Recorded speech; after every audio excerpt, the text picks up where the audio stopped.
d'ici 2026, qui est réalisé par M. Richard Saillant. Juste pour mettre un peu dans le contexte, la CSR s'est vue attribuer, comme vous le savez, en janvier 2023, des nouveaux mandats, soit celui du développement économique et celui du développement communautaire. Donc, le dossier de logement est évidemment directement lié à ceux-ci. Donc, suite au travail qui avait été élaboré dans ce sens-là dans la CSR Ken, donc ils avaient pris un peu d'avance, ils avaient travaillé sur le dossier. Donc, on a dit, on va imiter probablement le travail qui avait été réalisé parce qu'on savait que c'était également un enjeu important pour la péninsule acadienne. Donc, en avril dernier, le conseil d'administration de la CSR a choisi de retenir les services de M. Richard Saillant afin qu'il effectue une analyse semblable pour la région de la péninsule acadienne. Ce rapport permettra à notre région ainsi qu'aux municipalités qui y fait partie d'avoir un portrait beaucoup plus clair sur les besoins relatifs au logement, permettant ensuite d'élaborer une stratégie beaucoup plus appropriée à la problématique. La CSR reconnaît l'importance de trouver collectivement des solutions à la pénurie de logement afin que nous soyons en mesure de répondre aux objectifs que nous nous fixerons dans les dossiers économiques et celui de communautaire. Donc, avant la présentation du rapport, quelques mots sur la personne qui l'a réalisé. Justement, je ne pense pas qu'il y a besoin énormément d'introduction, mais M. Richard Saillant est un économiste, consultant en politique publique et chroniqueur chez Brunswick News et l'Acadie Nouvelle. Il a œuvré pendant une vingtaine d'années dans le monde de l'administration publique et universitaire, y compris à titre de vice-recteur à l'Université de Moncton et de directeur général à l'Industrie Canada. M. Saillant a publié 4 livres, dont 2 pays, le Canada à l'ère du grand déséquilibre démographique. Donc, sans plus tarder, M. Saillant, la parole est à vous.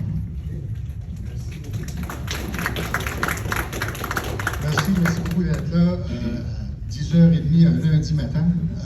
Je me rappelle la première présentation que j'ai faite sur ce sujet ici en région, c'était à Saint-Louis-de-Ken. Je pensais que j'allais présenter les résultats de mon rapport aux élus de la Commission des services régionaux. Je suis arrivé au centre communautaire de Saint-Louis-de-Ken, puis la salle de bingo était remplie bien dure le lundi soir, puis j'étais obligé de dire au monde, êtes-vous certain que vous êtes ici pour une présentation sur le logement? La raison, c'est pas une joke que je fais là, mais c'est la réalité, c'est que le logement, c'est devenu une priorité dans la vie de tous les jours pour tout le monde. Puis, visiblement, à Saint-Louis-de-Ken, c'était, je dis Saint-Louis, mais je ne sais pas pourquoi je dis ça, c'est un Richebourg que je connaissais, mais pour dire que partout, ça devient un enjeu. Puis aujourd'hui, ce que je vais vous présenter, vous allez voir pourquoi c'est un enjeu aujourd'hui et non pas il y a 3 ou 4 ans ou dans les années auparavant. Puis qu'est-ce que ça veut dire? Puis moi, mon approche pour ça, fondamentalement, il faut que vous me voyez un peu comme un espèce de médecin qui vient de recevoir des résultats de laboratoire. Je ne suis pas dans les communautés pour connaître spécifiquement quels besoins vous vivez, qui vient joindre à vous, comment la réalité se déroule. Mais en regardant les chiffres de Statistique Canada, on peut voir des changements évidents. Puis on peut aller au niveau des communautés, on peut aller au niveau des différents, on peut même aller au niveau des DSL si on veut. Mais il faut quand même mettre ça un peu ensemble pour qu'on puisse avoir un portrait plus robuste, plus fiable que simplement si on se concentrait sur 400 personnes. Là. Mais ce que vous allez voir aujourd'hui, je vais le décortiquer pour chaque nouvelle entité la CSRPA, puis on va parler des besoins de logement globalement dans la région de la péninsule acadienne, mais vous pourrez voir les résultats pour les différentes communautés. Donc, le mandat, si vous voulez, c'était fondamentalement, comme je disais, évaluer les besoins annuels en matière de logement au sein du territoire de la CSRPA. D'ici 2026, je vais faire un commentaire là-dessus bientôt, de même que les 8 entités qui le composent, que vous reconnaîtrez sans doute là.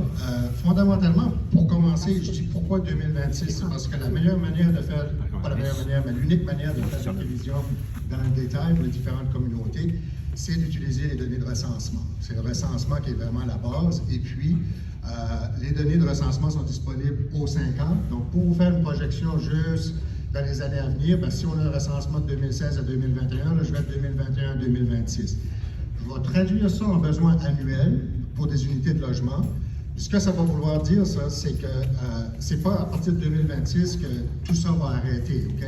D'après moi, c'est un portrait assez fidèle de qu'est-ce qui peut se produire dans les années à venir, jusqu'à environ le tournant de la décennie, OK? Donc, après le tournant de la décennie, pour des raisons que je vais expliquer plus tard, ces prévisions-là, c'est pas approprié de penser que ça va continuer comme ça. Il y a des raisons pour lesquelles on fait face à ce défi-là présentement. Je vais vous présenter un peu la décortication régionale que vous allez reconnaître, mais ce n'est pas entièrement. Si vous regardez votre communauté, il se peut qu'il y ait quelque chose qui manque un petit peu, simplement parce que la cartographie de Statistique Canada n'est pas exactement la même que la cartographie de la gouvernance régionale. Si on prend une partie d'un DSL, Il faut que je décide à un moment donné d'attribuer le DSL à une ville ou à une autre quand c'est divisé. Mais vous le voyez là, Miscou, Néguac, Tracadie, il n'y a pas de problème. Les données, c'est vos données. Rivière-du-Nord, il n'y a pas de problème non plus, sauf pour, il y a une partie de la DSL de New Bandon. J'étais obligé, à un moment donné, il ne faut pas couper les cheveux en quatre, on essaie de vous donner des prévisions approximatives. Ville de Caraquette, j'ai rentré dans la ville de Caraquette, Landry Office et Évangeline, mais je sais qu'à ma connaissance, c'est divisé, c'est des parties DSL. Fait que Shippagan a peut-être un petit peu moins de monde dans ce que je vais vous présenter qu'il ne l'a en réalité. Et Caraquette a peut-être quelques centaines de gens de plus qu'il n'aurait en réalité. Ça ne fait pas des grosses différences, c'est simplement pour vous signaler ça. OK? Donc, Shippagan, Haute-Terre, municipalité de Tracadie, district rural de Miscou. C'est le seul endroit où on peut donner un nom au district rural parce qu'il y a juste une communauté dans le district rural de la CSAPA, puis c'est Miscou. Dans d'autres endroits, c'est tous des morceaux de morcellement de territoire, puis on appelle ça le district rural. OK. Essentiellement, l'approche que j'ai utilisée, puis c'est l'approche que je pense qui, selon moi, est la plus appropriée lorsqu'on estime les besoins en matière de logement. Je ne suis pas ici aujourd'hui pour vous dire combien d'unités de logements supplémentaires doivent être construites. C'est important de vous annoncer ça, c'est les besoins. La raison pour laquelle je dis ça, c'est quand on pense à nos besoins en matière de logement, il ne faut pas nécessairement s'imaginer que tout doit être construit. Il y a des structures existantes qui peuvent être reconverties. Si on prend une maison dans la région de Shippagan qui est divisée maintenant en 4 ou 5 nouvelles unités, ça fait 4 ou 5 nouvelles unités de logement. Okay? La même affaire, si quelqu'un loue une partie de sa maison, ça devient une unité de logement supplémentaire. Donc, ce que je vais vous donner comme chiffre là, c'est les besoins. À savoir exactement combien doit être construit, pas mal. Mais je ne suis pas convaincu de ce que je vous présente. Je ne suis pas juste pas convaincu, je sais que ce que je vous présente, c'est les besoins. Okay? On pourra parler tout à l'heure de qu'est-ce que ça pourrait vouloir dire en matière de construction supplémentaire, mais c'est important d'avoir une idée de nos besoins.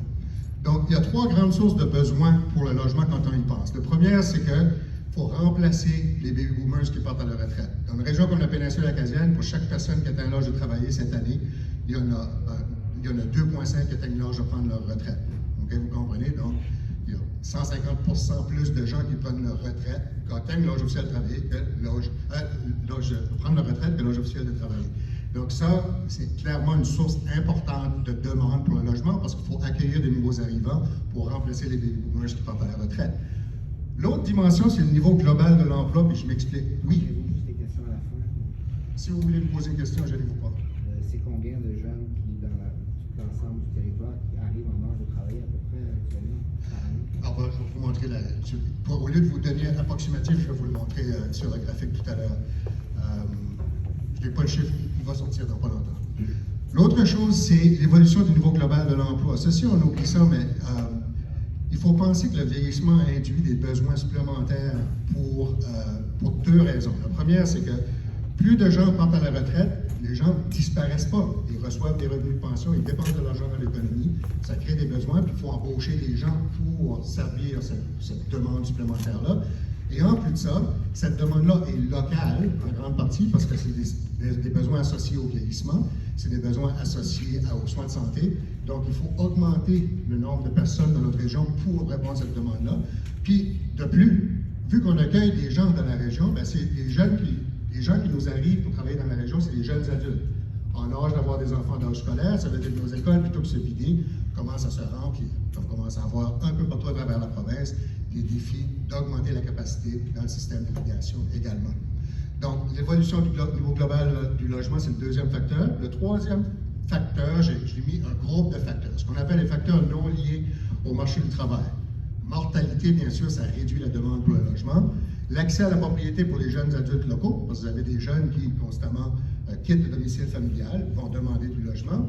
Et enfin, le dernier, puis il est récent, mais il est majeur, la migration induite pour des raisons autres que le marché du travail. Ça, c'est essentiellement créé par la crise d'abordabilité dans le sud de l'Ontario.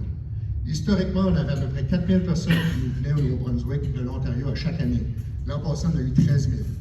Puis à tous les endroits où je vais, quand j'étais à Kent, j'ai même demandé est-ce que ça se produit à Baie-Saint-Anne, à Pointe-Sapin, puis ça se produit à Baie-Saint-Anne, Pointe-Sapin, je viens de vendre ma maison à un Ontarien. Okay? Donc c'est un peu partout à travers la province. Puis qu'est-ce qui fait ça? Ben écoutez, une maison qui vaut 1,2 million de dollars à Toronto, si vous la vendez et vous achetez une maison à 350 000 ici, ça va être une bonne retraite. Puis si vous êtes jeune et vous cherchez à acheter une maison d'1 million de dollars avec des taux d'intérêt rendus à 6-7 c'est inabordable. Donc, il y a une crise d'abordabilité dans le sud de l'Ontario. Et tous nos migrants, notre migration nette, là, les gens extra qui nous viennent au Nouveau-Brunswick, 95 de l'Ontario. L'Ontario pèse juste 38 à 40 là, je ne sais pas le chiffre exact, de la population canadienne. Donc, c'est la crise d'abordabilité. C'est une conflagration, ça détonne, puis ça détonne dans les maritimes en premier. Pourquoi? Parce que les prix des maisons sont encore ici, que c'est les moins cher. Une des choses, je ne suis pas du coq à l'âne, mais je mets juste à penser des affaires, puis je vous le dis. Une des choses, c'est qu'on pense que le prix des logements augmente, donc le prix des maisons augmente, donc en conséquence, l'écart va se rétrécir entre l'Ontario et le Nouveau-Brunswick. Éventuellement, ça va arrêter, mais pour l'instant, ce n'est pas le cas. En termes relatifs, le prix de maison augmente plus vite, mais l'écart continue à se creuser parce que quand ce que tu montes de 10 par exemple en Ontario, 10 d'1 million, c'est 100 000. 10 de 200 000, c'est 20 000. Okay? L'écart continue de se creuser, c'est que l'abordabilité relative est plus grande ici. Donc, je suis pas. Personne est devant, personne ne peut savoir ce qui va se produire, mais le moteur de cette migration-là, il n'y a pas de raison pour laquelle il va s'essouffler à venir. Okay? Donc, ce qu'on voit là, c'est possible que ça continue. C'est une demande supplémentaire. On le pense que, peu importe ce qu'on pense de ça, c'est un droit constitutionnel pour les gens de vivre où ils veulent au pays. Donc, ça va continuer, cette demande-là, selon moi. Mais on ne peut pas vraiment prédire le futur, mais l'abordabilité n'est pas en train de se régler au Canada. C'est une crise majeure. Je vous dirais maintenant, si vous allez regarder les médias nationaux, il y a des articles à tous les jours sur la crise d'abordabilité du logement. Donc, ça, c'est les grands facteurs. Puis, je vais examiner chacun de ces facteurs-là, puis on conclut avec une synthèse des résultats. Pour faire ce genre de calcul-là, il faut faire une longue série d'hypothèses. Donc, ça induit des risques dans les prévisions. Donc, je fais des scénarios croissance faible, croissance que j'appelle de référence, là, le baseline scenario, puis ensuite croissance forte. Mais on va se concentrer sur le scénario de référence. Il y a 3 différents scénarios. Avant de vous présenter les prévisions de logement, on va discuter un peu de qu'est-ce qui s'est produit dans la région de la péninsule acadienne dans les 5 années entre les recensements de 2016 et 2021. Puis après ça, on va parler aussi de ce qui s'est produit depuis 2021, parce que la réalité actuelle est entièrement différente de ce qu'on a vécu en 2016 et 2021.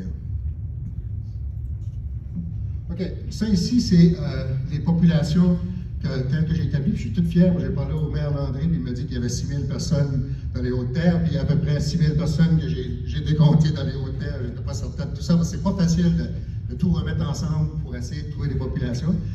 Si on regarde la région, vous allez voir, la région a perdu de la population au cours entre 2016 et 2021, 0,9 okay, ici, mais c'est beaucoup moins que par le passé. Par le passé, c'était 3 à 4 okay? Donc, on a arrêté de perdre autant de monde qu'auparavant.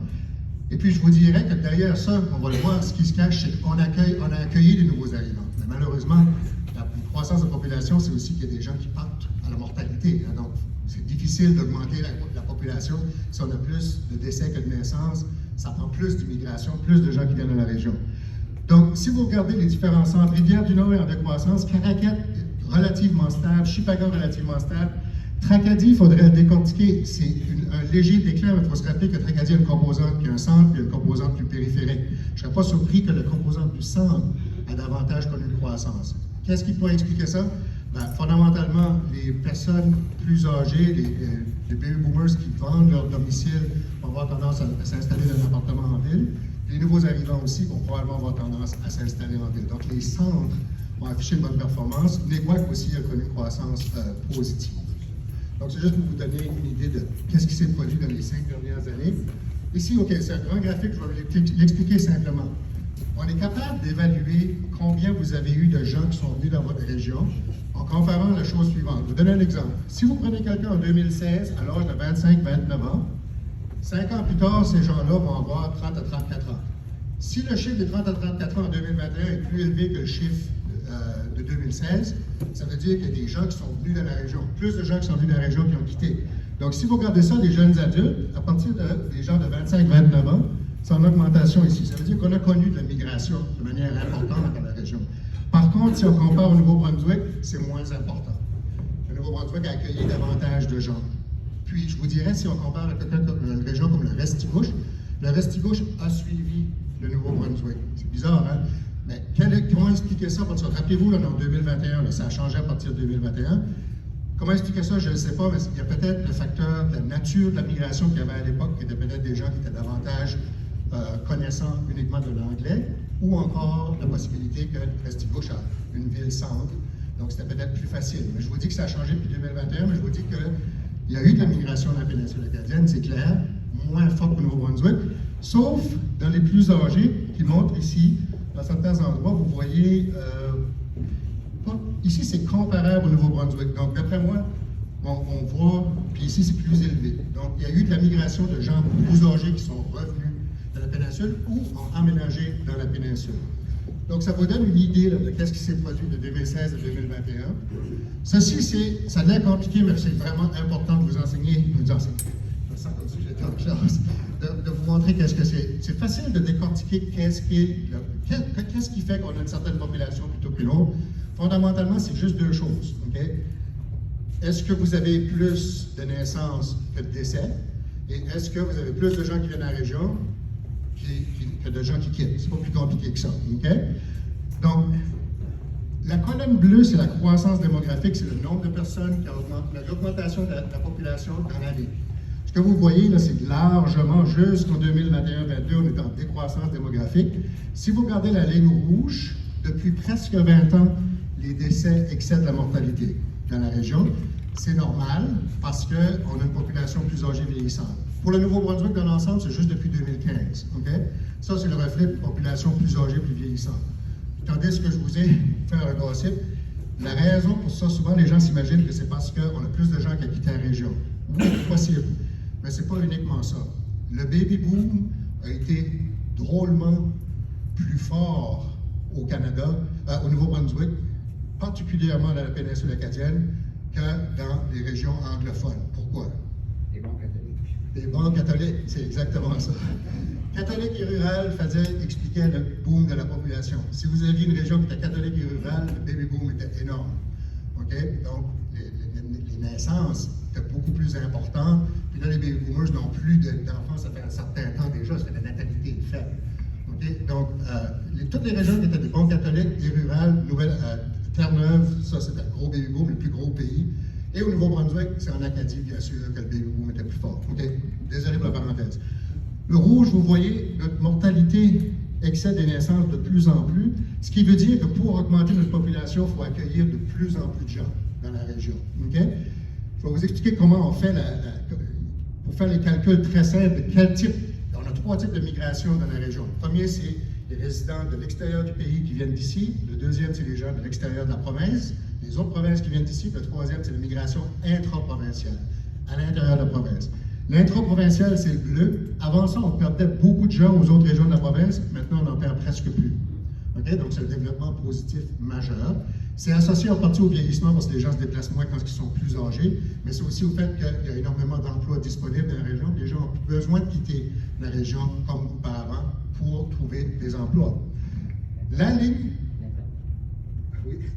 ligne grise, c'est la migration interprovinciale nette. Donc, historiquement, on a toujours perdu des gens aux autres provinces. On a des gens qui quittent Toronto, Montréal, les sortes bitumineux de l'Alberta, etc. De nos jours, on en accueille plus. Okay? On accueille beaucoup plus de gens des autres provinces qu'on en perd. Okay? Et l'immigration, ça n'a pas été une histoire importante pendant la majeure partie des 20 dernières années, mais dernièrement, c'est un boom. Qui fait en sorte que l'an dernier, la région, c'est la péninsule acadienne ici, là. La péninsule acadienne définit selon essentiellement un comté de Gloucester, moins toute la région de Bathurst. Donc, ça couvre presque tout le territoire de la CSRPA, sauf Mégois. Ce que vous voyez là, fondamentalement, on a gagné 0,9%, si je ne me trompe pas, de la population l'an dernier. C'est une croissance sans précédent. À ma connaissance, c'est sans doute pas été vu depuis les années 70. Là. Okay? Donc, on est dans une transformation profonde dans la région. Vous le voyez sans doute dans vos communautés. On accueille énormément de gens. Si ça n'avait pas été de la mortalité, l'excès des mortalités sur les naissances, on peut compter qu'il y a au-delà de 600 personnes qui sont venues de la région l'année passée uniquement. 600, c'est énorme pour une région de 40 000 habitants. Donc, on a une transformation majeure qui se déroule devant nos yeux. Ce n'est pas surprenant que c'est aujourd'hui qu'on parle du dossier de logement. Okay?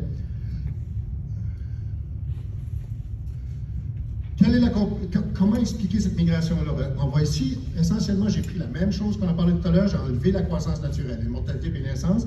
C'est maintenant divisé par l'âge, juste pour vous donner une idée de qui vient dans notre région. 2018-2019, on n'avait pas beaucoup de migration du tout, là, en général. On a eu à peu près l'équivalent de migration nette de 200 personnes, un peu plus de 200.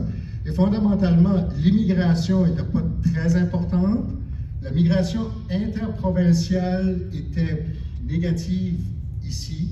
Les résidents non permanents, 15-24, probablement beaucoup d'étudiants. On n'avait pas beaucoup de migration.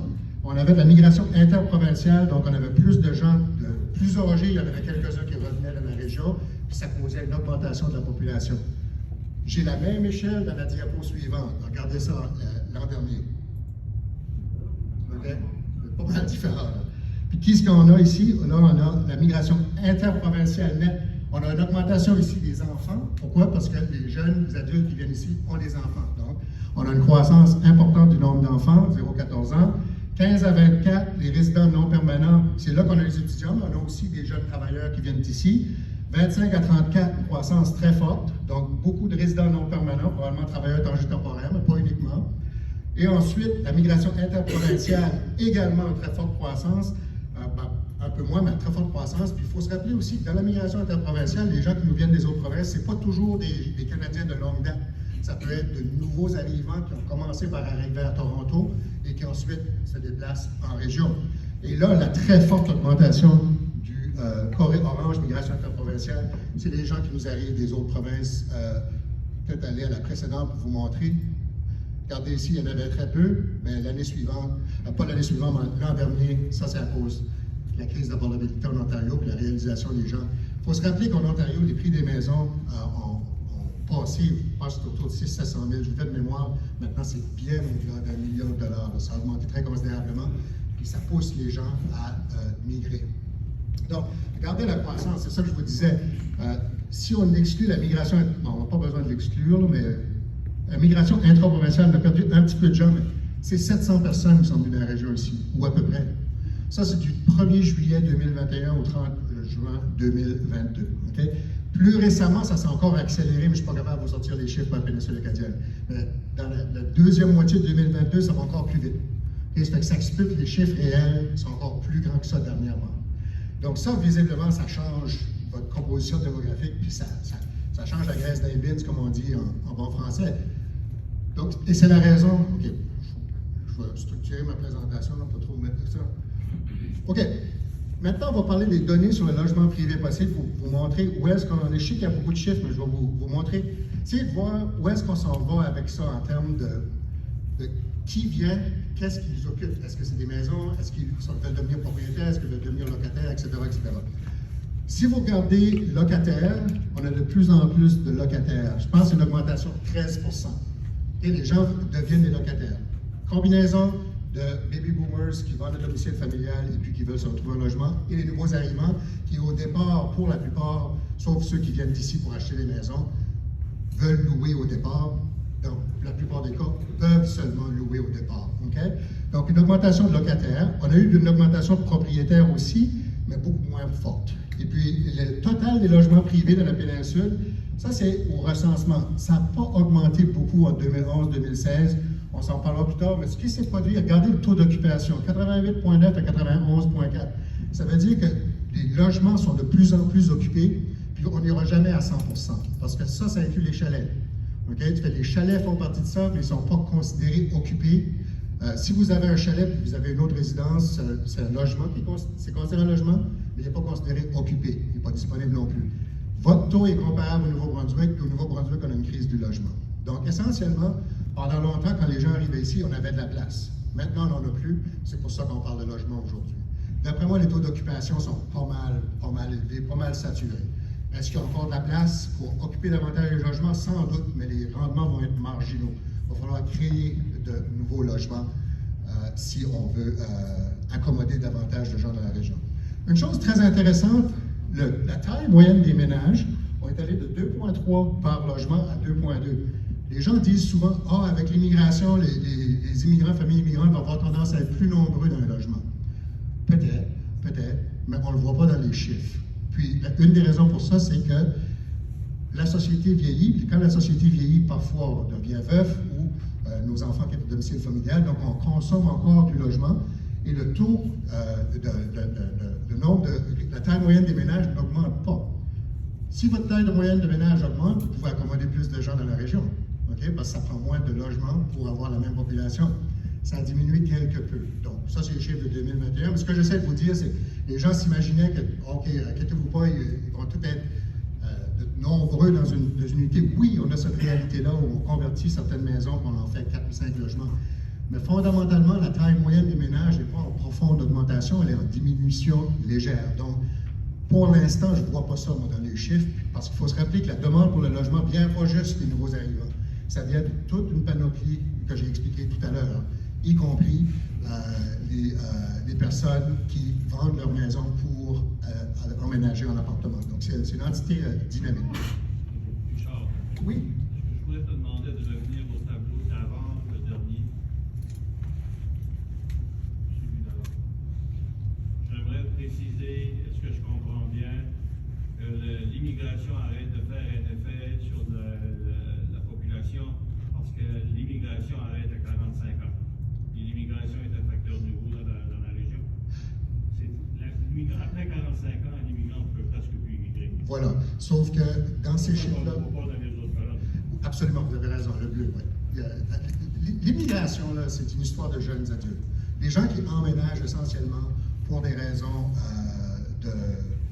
de travail et qui nous viennent des autres pays, c'est une histoire de jeunes adultes. Ça a toujours été une histoire de jeunes adultes, ça sera probablement toujours une histoire de jeunes adultes. Parce qu'on pensait à tout le déracinement qui peut être associé. Vous avez 55 ans, vous avez des enfants, des familles qui s'élèvent un peu partout.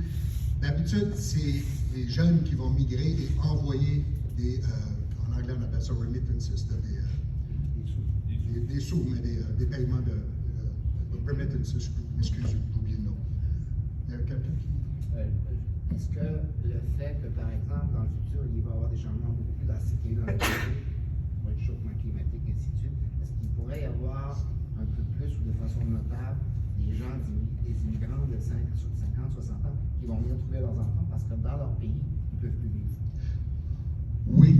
Oui, sauf qu'à partir de 2030, d'après moi, on est dans une période de descente au niveau de la demande pour le logement, parce que malheureusement, le premier baby boomer les plus âgés a 77 ans cette année, ils vont avoir 85, la mortalité va faire en sorte que ça va être un défi de maintenir la population. Donc, à plus long terme, le logement, ça va s'équilibrer, mais si on est encore en crise en Ontario, inquiétez-vous pas, il va être occupé le logement. Les gens vont continuer d'aménager ici pour occuper du logement. Mais c'est pour ça que je ne veux pas aller au-delà de 2030, parce qu'à partir de 2030, votre dernier baby boomer le plus jeune a 65 ans. Donc, le moteur qui fait qu'on doit remplacer énormément de gens qui partent à la retraite, ben, il va arrêter en 2030. Puis, ici en appellation acadienne, on a 35 de notre population qui est des baby boomers, puis dans l'ensemble du Nouveau-Brunswick, c'est autour de 25. Donc, c'est une grosse différence. OK, ça, je veux juste vous montrer rapidement. C'est juste des statistiques qui sont disponibles dans le rapport. Quelles sont l'augmentation du nombre de chambres à coucher, quel type d'unités qui sont louées, etc. La chose que je vous montrerai, c'est qu'on peut avoir une idée de la construction résidentielle en regardant le nombre de logements privés occupés selon la période de construction. On voit ici qu'il y avait 595 logements qui ont été occupés selon la période de construction de 2016 à 2021.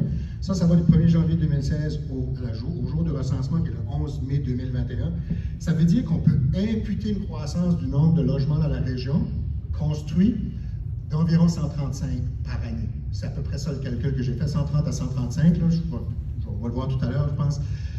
Donc, 130 à 135, vous allez voir, c'est pas exactement ce qu'on a besoin. On a besoin de plus que ça, là. Mais il reste quand même que dans la région de la péninsule, il y a eu une certaine activité de construction qui semble plus faible que les années antérieures, par contre. Okay? Mais c'est pas parfait comme instrument de mesure, mais la plupart des unités bâties en 2016-2021 sont occupées. Il n'y a pas grand maison qui a été bâtie en 2016-2021 qui sont vides, j'espère en tout cas. OK. Bon, là, on va rentrer dans la phase d'évaluer les besoins. Je vous ai donné du contexte pour vous donner une idée de ce qui se produit dans la région.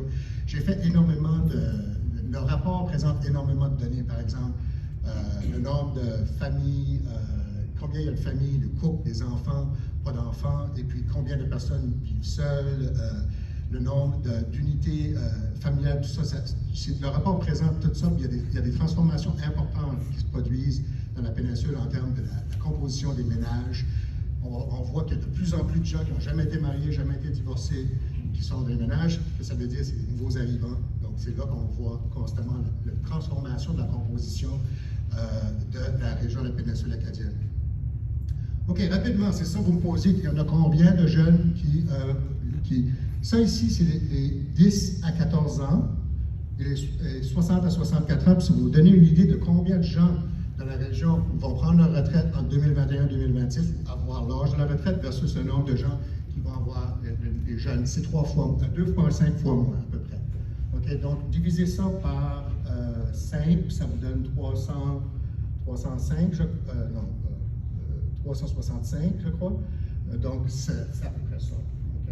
À moins que je me trompe. Donc 2 fois et demi de plus, alors qu'au Nouveau-Brunswick, c'est 50. Non, 1 fois et demi de plus, on va dire. 1 fois et demi de plus. Donc, 2,5 personnes qui atteignent l'âge de retraite pour une personne qui atteigne l'âge officiel de travailler. Aux États-Unis, c'est 1,5. Au Nouveau-Brunswick, c'est 1,5, 50%. OK? Plus. Donc, vous voyez, le défi fait en sorte qu'on a beaucoup plus de besoins de main-d'œuvre de remplacement. Et puis, historiquement, on va le voir tout à l'heure, on n'a pas réussi à la remplacer. Mais là, on est en train de réussir. Une des grosses raisons pour ça, c'est que le gouvernement du Canada a ouvert les vannes d'immigration de manière dramatique ces jours-ci. L'an dernier, le Canada a accueilli 1 million de nouveaux arrivants. C'est 4 fois plus que la tendance historique. 4 fois plus que la tendance historique de la dernière décennie. Donc, avec ça, c'est pas surprenant que les gens arrivent partout, dans la péninsule, dans le Restigouche. Il n'y a aucun comté du Nouveau-Brunswick qui n'a pas connu une croissance très robuste l'an dernier. 0 comté. Avant ça, il faut remonter aux années 70 pour voir des choses comme ça. Il y avait de la croissance un peu partout. C'est une première depuis longtemps, puis la péninsule n'est pas la région qui croît le moins rapidement. Elle croît assez rapidement. 0,9, c'est assez rapide. C'est pas le comté de Kent, mais c'est beaucoup plus rapide que 0,5 du Restigouche, par exemple. OK, donc vous voyez ça, c'est le défi du remplacement de la main-d'œuvre. Puis là, on va regarder combien de gens vont quitter. Donc, on est capable de, juste en étudiant le vieillissement, combien de travailleurs on va perdre en moyenne au départ à la retraite. Moi, je calcule, c'est autour de 374 travailleurs et travailleuses par année. OK? Ça va causer, pour remplacer ça, ça prend du logement, mais ça ne prend pas 374 logements, parce que les gens qui arrivent souvent sont des couples, et donc les deux vont travailler. Donc, je fais une hypothèse que pour chaque travailleur, il faut diviser ça par 1,7, un ménage va avoir 1,7 travailleurs, et ça donne les résultats suivants. Juste en passant, si vous regardez par rapport au Nouveau-Brunswick, le Nouveau-Brunswick va en perdre 4,9, nous autres, c'est 8,2 à l'échelle, 8,2 de notre population active qu'on va perdre au vieillissement parce qu'on est plus âgé. Regardez les résultats, ça veut dire, essentiellement, ça veut dire 220 unités de logement supplémentaires par année en 2021-26. Okay? Je le mets par année pour donner une idée du nombre d'unités que ça veut dire le départ à la retraite des baby boomers. Ensuite, l'évolution de l'emploi. Je vais vous montrer qu'est-ce qui s'est produit en 2016 et 2021. En 2016 et 2021, l'histoire n'est pas très jolie. On a perdu pas mal de travailleurs. On a perdu 5,1% de travailleurs. Okay? Dans les industries, quelles industries principalement? Ici, c'est une petite catégorie, ça fait qu'il ne faut pas trop s'en inquiéter, mais je ne sais pas pourquoi que finance et assurance, il y a quand même beaucoup de changements. Peut-être qu'il y a des gens qui pourraient me répondre ça. Mais vous regardez la fabrication, c'est là qu'on a les usines de poissons, n'importe quoi qui est manufacturing, c'est là. Il s'est perdu pas mal d'emplois. Construction, il s'est perdu pas mal d'emplois. Agriculture, forêt, pêche et mine, 7,4, c'est pas beaucoup plus que la moyenne. Par contre, ici, les services d'enseignement, ça s'est stabilisé. D'après moi, ça va être en augmentation. Les soins de santé, 8,4 et 10 au Nouveau-Brunswick. Soins de santé et assistance sociale, ça inclut les foyers de soins. D'après moi, on va dépasser le Nouveau-Brunswick bientôt si on peut trouver des travailleurs, parce qu'on a plus de besoins pour des foyers de soins, puis on a plus de besoins pour la santé. Donc, ça, je vous montre qu'est-ce qui s'est produit, et on n'a clairement pas réussi à remplacer les baby boomers qui partent. Cela dit, c'est avant 2021, avant qu'on commence à avoir des chiffres comme qu'on a présentement. Mes indications laissent entendre que présentement, on fait plus que remplacer les baby boomers qui partent à la retraite. On a suffisamment de gens qui viennent dans la région pour augmenter notre population active. Du moins, si je regarde les données sur la région, la grande région du Nord-Est, c'est en train d'augmenter nos travailleurs. Donc, On n'a peut-être pas réussi en 2016-2021, avec les tendances qu'on a présentement, on devrait réussir si ça continue. Donc, quelle hypothèse que je fais pour la croissance de l'emploi? Essentiellement, ok, je vais juste reculer un peu là, avant de me rendre là. Essentiellement, qu'est-ce que je fais comme hypothèse, c'est que je dis la croissance de l'emploi va être au moins comparable dans les années à venir en santé et les services sociaux, au moins comparable à ce que le Nouveau-Brunswick a vécu en 2016-2021, donc 10 %. Les écoles, je présume que ça va aller à peu près un tiers du rythme de la province. La province a été autour de, le service d'enseignement, c'était autour de 10 %. Je dis un tiers, pourquoi? Parce que la population plus âgée, on a quand même moins d'enfants. On va avoir des enfants, donc je mets 3,5 % de croissance. Et la construction, je mets une augmentation de 20 % au lieu d'une perte, parce qu'il faut construire. Donc, je me dis qu'il faut supposer que la main-d'œuvre en construction, on a des besoins supplémentaires de 20 %. Ce n'est pas très important comme hypothèse, juste pour vous donner une idée de qu'est-ce que ça veut dire en termes de... Ah, puis j'ai dit que les autres régions, toutes les autres industries, on va cesser de perdre nos travailleurs. C'est ça l'hypothèse que je fais, parce qu'on a maintenant les gens qui arrivent. OK? Est-ce que c'est réaliste? Il y a une panoplie de facteurs qui influencent la croissance de l'emploi, mais d'après moi, c'est réaliste. Donc, voici ce que ça donne. Pour la population active, ça veut dire 146 travailleurs de plus par année, juste pour répondre aux besoins de main-d'œuvre supplémentaire, 86 unités de logement supplémentaires dans la région associées à ce besoin-là. Maintenant, on va passer aux 3 autres facteurs, puis ça va aller assez vite. Les 3 autres facteurs, on a parlé. La mortalité, les jeunes adultes qui quittent le domicile parental et les nouveaux arrivants pour des raisons de style de vie ou recherche d'un logement plus abordable. Donc, la mortalité, c'est pas compliqué à faire. Il faut juste appliquer les taux de mortalité puis le faire avancer de 2021-2026. Ça va faire réduire la demande de logement d'environ 273 unités. Donc, tout ce que je vous ai montré jusqu'à date, c'est des chiffres positifs. Là, maintenant, c'est un chiffre négatif associé à la mortalité. Ensuite, pour les jeunes qui quittent le domicile familial, c'est 226 unités supplémentaires. Je vous ai dit tout à l'heure qu'il y avait 2,5 fois plus de gens qui atteignent l'âge de la retraite, mais ça ne veut pas dire qu'il y a 2,5 fois plus de gens qui vont décéder dans les années à venir, parce que nos baby boomers sont encore relativement jeunes. Donc, il n'y a pas un si grand écart entre l'impact de la mortalité et l'impact des jeunes qui vont chercher un logement dans les années à venir, après avoir quitté le domicile familial. Et la dernière chose, c'est la migration induite par le style de vie. Moi, je vais vous expliquer comment j'ai fait ça. C'est impossible de prédire combien de gens vont venir dans la région pour acquérir une maison, mais j'ai présumé que toute la migration de 45 ans et plus l'an dernier, c'est de la migration de gens qui viennent acquérir une propriété dans la région. Donc, je présume que ça va continuer. Okay? Et ça donne un chiffre comme celui-là, environ 600 unités supplémentaires. Donc, si on met tout ça ensemble, dans les résultats, ça donne un scénario de référence d'environ 325 unités supplémentaires par année. Si on regarde les chiffres du recensement, il y a eu environ 130 unités supplémentaires qui ont été ajoutées par année en 2016-2021. Si vous pensez que c'est des chiffres colossaux, c'est moins pire que dans d'autres régions. Pour vous encourager, c'est moins pire que dans d'autres régions. Et puis, je vous dirais que ce n'est pas 325 constructions supplémentaires par année, c'est des unités. Ça peut apparaître d'une structure qui a été convertie, comme je le disais. On peut même parler de nos jours. On n'est plus obligé de vous donner des exemples fictifs. On peut vous donner des exemples de ce genre de structure-là. J'imagine qu'à Saint-Léolin, l'édifice qui a brûlé, c'était une ancienne résidence qui a été convertie. Il y en a en masse, on l'a vu dans les médias à la Mecque. Il y en a un peu partout. On parle de reconvertir l'ancien édifice de la Fédé. Est-ce que c'est encore le cas, M. le maire Thériault? C'est fait pour les travailleurs étrangers. C'est déjà fait? Ouais, ben voilà, il y a cette chose-là, ce qu'on appelle la stratégie du low-hanging fruit. L'autre affaire, c'est qu'il y a des gens qui vont louer une partie de leur maison. Il va y avoir une réponse d'offre, mais selon moi, ce n'est pas possible de rencontrer ce genre de demande-là sans qu'il y ait de la construction supplémentaire assez importante dans les années à venir. Puis pour vous laisser là-dessus, ce que je vous dirais, c'est que selon moi, puis là, peut-être que je me trompe ici, mais selon moi, la péninsule, un des principaux défis pour faire face à ce genre de demande-là, ça va être, comme partout ailleurs, ça va être de trouver les gens. C'est une chose que de trouver des gens pour une construction supplémentaire, un centre, une aréna ou une école ou quoi que ce soit. C'en est une autre quand ce que tout le monde à l'échelle de la province, en même temps, doit connaître ce type de croissance-là. Il n'y a pas juste la péninsule là, qui connaît cette croissance-là, c'est tout le Nouveau-Brunswick. Alors que la main-d'œuvre dans l'industrie de la construction, 33% de la main-d'œuvre, un tiers à 55 ans et plus. Les entrepreneurs en construction, encore plus, j'imagine. Alors qu'il y a juste 24 pour l'économie dans l'ensemble, il y a juste 24 de la main-d'œuvre qui a 55 ans ou plus. En construction, c'est 33.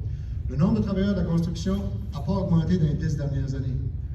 On a doublé quand même la construction résidentielle dans les régions comme le Sud, Moncton, Fredericton, Saint-Jean.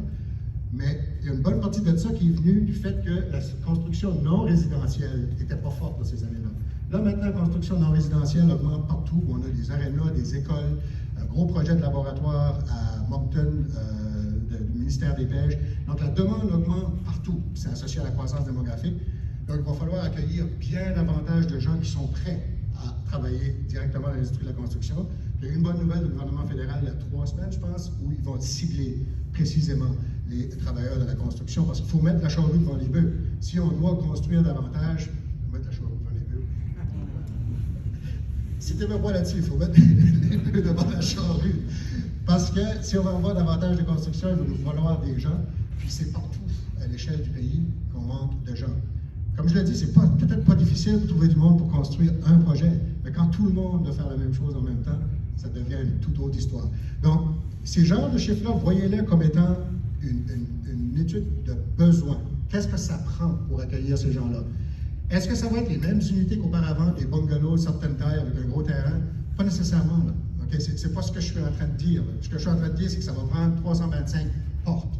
Comment est-ce que ces portes-là vont émerger? C'est une autre histoire, puis ça va faire partie des stratégies de discussion. Une des choses que je peux dire, c'est qu'on parle souvent, des gens vont dire « Ah, ben ça va prendre des appartements ». Moi, je ne suis pas prêt à dire que ça va clairement prendre des appartements, mais les immigrants, quand ils arrivent ici, après 5 ans, 6, 7 ans, ils vont sans doute être comme nous. Ils vont chercher avec la famille qui grandit, soit vouloir une résidence jointe, là, ils appellent semi-détached, ou encore une maison, ou quoi que ce soit, puis il va y avoir la demande pour les maisons des baby boomers. Les immigrants vont, une fois qu'ils sont établis, vont pouvoir avoir un prêt hypothécaire, sans doute faire la même chose que tous les autres font. Donc, il ne faut pas s'imaginer que si tous les immigrants sont des locataires, ça veut dire qu'il faut augmenter le nombre de logements locatifs de la même ampleur. C'est qu'il va y avoir un roulement. Donc, prédire exactement comment ça va se produire, j'en sais rien. Mais tout ce que je sais, c'est que si on ne planifie pas, et qu'on ne commence pas à prendre des démarches pour avoir une idée de l'ampleur des besoins qu'on a, on n'arrivera pas à faire face aux défis. Donc, il faut voir cet exercice-là un peu comme un premier pas de l'avant pour essayer de voir comment est-ce qu'on peut se rendre à cette destination-là. Donc, je crois que ça termine ma présentation. Des fois, je dis merci, fait que je vous dis merci. Et si vous voulez communiquer avec moi, mon adresse courriel est là, ça me fait plaisir de parler davantage de ça également.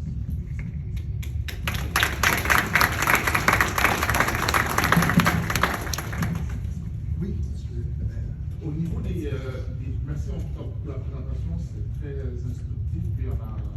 Mais voilà la question que je me pose au niveau des chiffres qui ont été présentés, on parle de 325 portes. Mais est-ce que ça fait référence également au niveau de la question d'abordabilité? Parce qu'on voit que les baby boomers vont prendre leur retraite, plus de revenus, donc les maisons qui sont pour les appartements qui sont construits présentement répondent à un besoin pour cette catégorie de personnes. Mais en termes d'abordabilité, parce qu'il y a également une population de notre région qui ne peut pas forcément payer des loyers à un taux autant élevé. Est-ce que ça fait également partie de l'équation lorsque vous présentez l'économie? Il faut absolument parler d'abordabilité parce que le marché du logement, c'est comme n'importe quel autre marché. Hein. Quand vous laissez un produit important comme le logement aux forces de l'offre et de la demande, vous allez vous retrouver avec ceux qui ont plus de moyens, les big dogs eat first. Okay? Ceux qui ont plus de moyens, je ne devrais peut-être pas dire ça. Est-ce qu'il y a un journaliste qui pourrait se boucher les oreilles?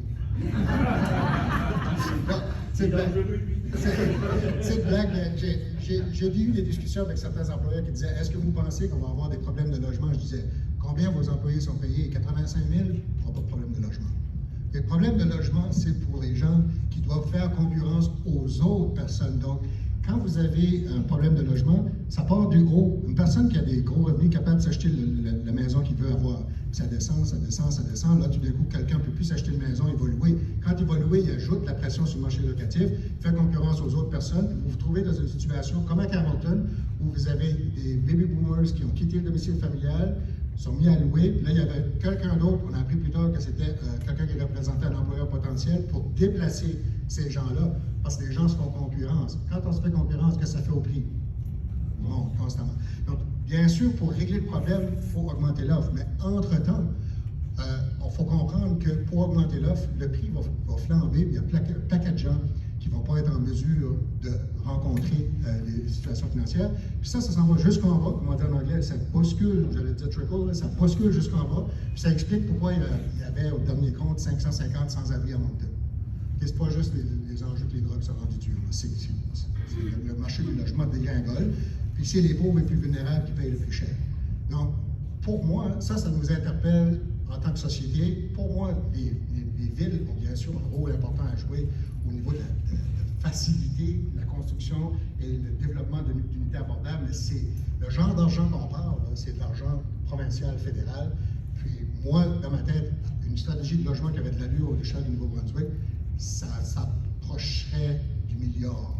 C'est ce genre d'argent-là que je vois. Parce que ça coûte une fortune de faciliter le logement. Particulièrement dans des régions qui sont plus risquées, parce que là, on voit de la construction résidentielle, mais 96% de la construction résidentielle est dans les 3 centres, la construction supplémentaire dans les 3 centres du Sud. 96%, puis c'est tout dans des appartements. Puis je fais la blague parce que la région métropolitaine de Moncton n'inclut pas Shediac. Si vous incluez Shediac, c'est probablement 100%. Donc, il n'y a pas de construction supplémentaire. Il y a de la construction, mais ça n'augmente pas, ça ne s'accélère pas.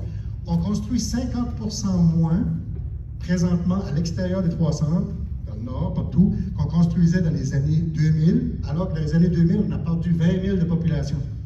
Okay? Là, on est en croissance démographique, on construit beaucoup moins, 50% moins qu'on construisait alors qu'on était en décroissance démographique dans les années 2000.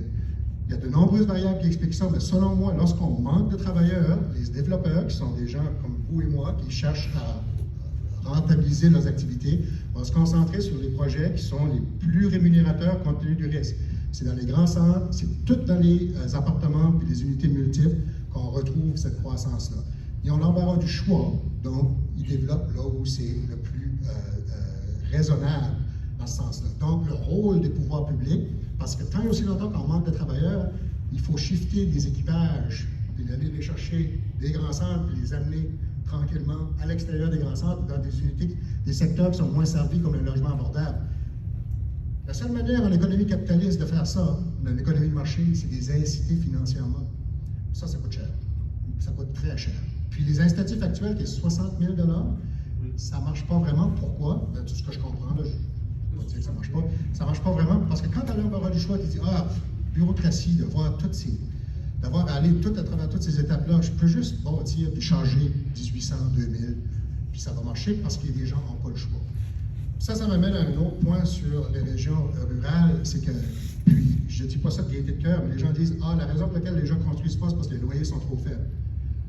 Ça marche quand vous avez 10% d'appartements qui sont libres, mais s'il n'y a plus d'unités vacantes, j'ai parlé à certains entrepreneurs, je leur ai demandé, je leur ai dit, vous avez, pas moi, 130 unités là, à Campbellton, puis il n'y en a pas une seule qui est louée.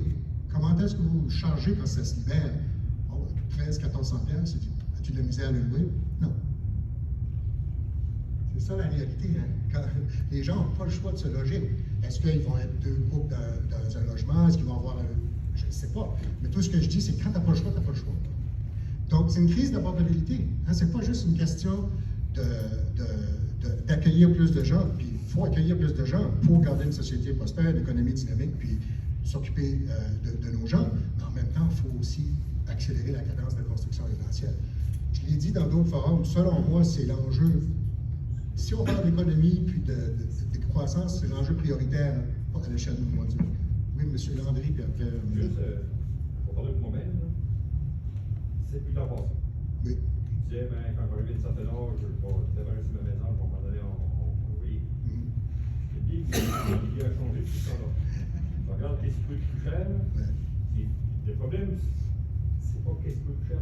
C'est si tu es plus capable de faire d'ouvrage dans d'autres maisons, et tu es capable d'avoir du monde pour le faire. Exactement. C'est un enjeu. Mais prix, là, je me disais, on va donner un appartement, les choses vont être faites, ça va sauver de l'argent. Aujourd'hui, 1000, 1200, 1500, 800, ça monte tout le temps. Ouais. Mais le prix de ta maison est en train d'augmenter aussi. Là. Oui, oui, ouais. Non, je comprends. Le calcul, vous avez absolument raison. Puis c'est ce que les gens font sans doute comme calcul. Ils réalisent à leur appartement, c'est plus nécessairement pour sauver de l'argent, c'est parce que c'est mon travail. Oui, d'accord. Oui. Oui, si je comprends bien ce que tu dis par rapport au logement abordable, c'est plus un enjeu du secteur public. Parce que, tu sais, le mot abordable, c'est nous qu'on est dans un organisme communautaire où est-ce qu'on a accompagné beaucoup les familles à faible revenu, puis c'est vraiment, mais vraiment rendu un défi, là, parce que le mot abordable pour quelqu'un qui est sur l'aide au revenu ou qui est mère monoparentale à salaire minimum, 800 $ par mois, c'est cher. Exact. Ça fait, si je comprends bien, parce que qu'est-ce qu'on fait face, nous autres, c'est des listes d'attente au niveau de la société d'habitation, au niveau du logement. Le privé, si on construit, ben, c'est rarement en bas de 1 000 $. Puis c'est quand même inquiétant là, parce que, je pointe Roland parce que Roland travaille beaucoup au niveau des différences, au niveau des. Puis c'est vraiment rendu un défi de trouver des endroits pour ces gens-là. Puis des fois, on a comme on pense qu'il n'y a pas d'itinérance dans la péninsule, mais il y en a de plus en plus. On se retrouve avec des paquets de monde dans les mêmes logements. On se retrouve. Là, je vais dire, on peut construire, puis je pense que ça fait partie de la solution. Mais pour moi, il faut que le gouvernement investisse dans. Je ne dis même pas des logements abordables, des logements à prix modique. Parce que abordable commence à être un terme qui est comme plus qu'abordable, pour moi, plus abordable. C'est ça. Absolument. Puis ça, c'est la partie que je n'ai pas discutée parce que là, on parle d'augmenter l'offre de logement, mais au niveau du logement abordable, d'abord et avant tout, le rôle du gouvernement, c'est de s'assurer que le fardeau de l'ajustement, alors j'ai parlé, ça commence du haut, les gens plus nantis peuvent s'acheter le logement qu'ils veulent, puis ça descend, que le fardeau ne repose pas uniquement chez les gens qui sont plus pauvres, vulnérables, en les soutenant. Le gouvernement a commencé. Au début, c'était juste ce qu'on appelle la conception anglicane, anglo-saxonne de deserving poor. On va vous donner ça si vous avez des enfants puis si vous travaillez. Si vous êtes sur le bien-être, vous êtes pas, vous devez avoir un logement privé, tough luck. Là, ils ont changé un peu, puis il y avait une cagnotte spécifique, puis là, ils disaient qu'il manquait d'argent. Franchement, à un moment donné, ce qu'on fait là, si on n'assiste pas les gens qui n'ont pas les moyens, ce qu'on est en train de faire, c'est on leur dit, la croissance démographique, c'est vous qui allez la payer. Okay? C'est que la compétition pour les logements abordables, avec toute l'arrivée des nouveaux arrivants et tout ça, ben, ils arrivent ici, ils commencent à travailler, donc ils ne peuvent pas eux autres non plus se payer un logement à 1000 $. C'est comme la même catégorie. Raison pour laquelle il faut, pour construire du logement abordable, il faut les puissances publiques pour aider. Il faut commencer par avoir plus de monde. On peut pas, si on n'a pas plus de monde en construction, tout ce qu'on est en train de faire, c'est se battre pour les équipages de construction. Plus on se bat, plus on augmente le prix, en augmentant le salaire, en augmentant la compétition pour les travailleurs. Donc, si on a plus de travailleurs en construction, là, on a une plus grosse tarte à partager, puis on peut essayer de réserver une partie de la tarte pour le développement de logements, justement, qui pas abordable au sens de 1300 ou 1400, mais du logement qui est vraiment, comme vous dites, à prix modique, c'est-à-dire qui tient compte de la capacité de payer des gens. Puis c'est un spectre, le logement, ça va du sans-abrisme jusqu'à la grosse mansion sur le long de la rivière Tacadi. Donc, fondamentalement, ou n'importe où d'autre, choisissez votre image. mais fondamentalement, c'est ce que j'essaie de dire. Puis l'ajustement se fait vers le bas. C'est tout déboule vers le bas tranquillement. Vous savez, l'expression qu'ils disent de ça ne reste pas en haut, ça descend. Donc, c'est le rôle du pouvoir public. Puis regardez, quand ça vient tant à la santé, quand ça vient tant à l'éducation, on a dit c'est trop important pour rester ça uniquement en force du marché. Ben, il me semble qu'avoir un toit, c'est pas mal. C'est le rôle essentiel. Oui. Sur cette question-là, puis je t'assure même que même cette question-là, peut-être si on a tous vécu l'expérience, puis on partage ça. Moi, je fais le calcul dans les 2 dernières années à Caracat, il y a pas des 80 postes de construits, dont 20% de ça est privé qui en a les moyens là. Par la suite, c'est des logements locatifs et c'est pas mentir que dès que la municipalité a intervenu par des crédits d'impôt, par des achats de terrain, enfin de toutes les manières, mais il n'y a pas de place dans le système. Et là où on suffoque avec on peut compétitionne en fait avec les grandes villes, les investisseurs vont préférer investir en Moncton où le retour sur l'investissement est plus élevé, puis les chances de location, etc. Là, ça commence parce qu'il y a une demande plus forte, on a un peu moins de difficultés à le faire. Mais il n'y a pas de. Est-ce que selon vous, c'est inévitable que les municipalités vont être appelées aussi à faire leur part là-dedans? Puis si la réponse est oui, il faut donc avoir accès à des points d'impôt pour donner ça là. Vous avez répondu à votre propre question. Mais, moi, fondamentalement, je pense que les municipalités ont un rôle de planification, d'accommodement, puis la commission des services régionaux également. Puis, lorsque la responsabilité commence, parce que c'est vous qui êtes aux premières lignes, c'est vous qui devez composer avec ça, ben, il me semble que ce serait logique qu'on réussisse aussi à transférer le financement qui va avec ça pour arriver à régler le problème. Donc, c'est pour ça que quand je dis, j'exagère pas quand je dis que ça prend, on parle probablement des très nombreuses centaines de millions de dollars là, pour arriver à faire une différence à l'échelle de la province. Le 2 millions annoncés dans le budget pour acheter des ordinateurs pour la société d'habitation de Nouveau-Brunswick, ça ne marche pas. Là. Ça va en prendre plus que ça. Là. Donc, pour moi, le grand oublié du dernier budget, et fédéral aussi, le fédéral n'a pas parlé grand-chose au niveau logement, c'est le logement. Et puis, il va revenir, mais selon moi, je pense qu'il faut de plus en plus que les gens, à l'échelle locale, aient accès à de l'argent réel et non pas mettre en péril l'argent en place qui fait partie du budget de fonctionnement. Donc, avec des... Qu'est-ce qui était le grand philosophe qui était Spider-Man, là, avec beaucoup de pouvoir, il y a beaucoup de responsabilités, beaucoup de choses du genre, mais si vous êtes pour avoir fait une différence, ça va vous prendre certains pouvoirs, vous en avez jusqu'à un certain point, mais ça prend de l'argent. Puis pour moi, il faut commencer à reconnaître que ça prend de l'argent. Mais pendant longtemps, on avait un gouvernement qui avait une pensée magique, qui disait essentiellement, non, chaque problème est toujours un problème de laisser du temps au marché de s'ajuster. Le marché, il n'opère pas dans le vide. Là. Le marché est composé de travailleurs qui vieillissent, il est composé de bien d'autres choses. Puis les résultats, le marché va s'en occuper. Qu'est-ce qu'il va faire? Il va produire des loyers à 1800$, à 2200$, il va se concentrer sur les condos, tout le paysage de la ville de Moncton, Fredericton, c'est la même chose, Saint-Jean, ça change devant nos yeux. Mais ça, c'est largement des gens qui peuvent se le payer, des fondants, ou qui sont forcés de se le payer, et espérons qu'ils réussissent à payer d'autres choses. Vous voyez, mais quand on n'a pas le choix, on n'a pas le choix. Mais pourquoi est-ce que la plupart des tours qui grandissent à Moncton n'ont pas l'air des loyers à prix modique? Parce qu'ils servent une clientèle plus aisée. Quand on a l'embarras du choix, pourquoi aller s'embêter avec quelque chose qui est plus ou moins rentable? Bon, ça, c'est l'embarras du choix. Puis, ils ont le pouvoir. Je les accuse de rien. C'est beaucoup plus facile pour eux d'aller à la banque et de dire regardez mes chiffres. Dire beaux chiffres, allez-y. J'aimerais juste faire un commentaire parce que je pense que vous n'avez pas été tout à fait aussi dur que vous auriez pu être. Puis il y a plusieurs maires ici. Moi, je pense que la situation va être beaucoup plus grave que ce que vous prévoyez. Madame du centre de bénévolat, moi, je suis une personne, je considère que j'étais relativement à l'aise. Je suis presque un sans-abri. Simplement parce qu'il n'y a pas d'offre. L'offre est zéro. Zéro. Dans à peu près 100 km autour d'ici. Alors, moi, personnellement, je pense que les gens comme Bernard, puis le maire de M. Tricani, M. Désolé, il faut, dans ma tête, à moi, il va falloir une pensée extraordinaire et très différente de ce qu'on n'a jamais fait dans le passé.